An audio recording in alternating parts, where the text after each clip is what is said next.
அவளே வித்தாரவள்ளி விறகு எடுக்க போனானா அங்கே கொத்தோட முள்ளு அவ காலில் வந்து ஏறிச்சா. விஷயம் தெரியுமா உங்களுக்கு? அவள் அன்னைக்கு அப்படி பகுமானமாக நடக்கும்போதே எனக்கு தெரியும். ஆனால் இந்த மாதிரி இப்படியெல்லாம் நடப்பான்னு எனக்கு சுத்தமாக தெரியாமல் போச்சு. நான் போனா போகுது அப்படின்னு சொல்லி போட்டு நினச்சிக்கிட்டு இருந்தாக்கா அவர் தலை சீவறதுன்னா பவுட்ரு போடுறதுன்னா மினுக்கிறதுன்னா ஒன்றும் சொல்லிக்காதீங்க. இருங்க, ஒரு அரை கிளாஸ் காப்பி குடிச்சிட்டு வரேன். அப்பாடா, ஏன் இந்த நாயத்தை சொல்கிறேன்னு பார்க்குறீங்களா?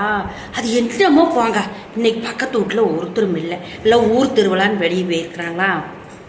எனக்கும் யாரையாவது பற்றி கோழி மூட்டலினாலோ இல்லை யாரையாவது பற்றி ஏதாவது சொல்லினாலோ ஒரு மாதிரி மந்தமாக ஆயிக்குதா. அதனால தான் உங்கள்கிட்ட சொன்னேன், மற்றபடிக்கு வேற ஒன்றும் இல்லை. நான் காப்பி குடிச்சிட்டு என்ற வேலையை பார்க்குறேன். இப்போ தான் வெட்டுக்குன்னு இருக்குது யாரையாவது பற்றி ஏதாவது பேசணும்னா. ஆனால் எல்லாரும் சீவி சிங்காரிச்சிட்டு கூட நிறைய பூவு கொண்டையில் இடுக்கிட்டு தான் போனாங்க. அங்கே என்ன நடக்குதோ ஏது நடக்குதோ யாருக்கு தெரியும். சரி, வர்றேங்க.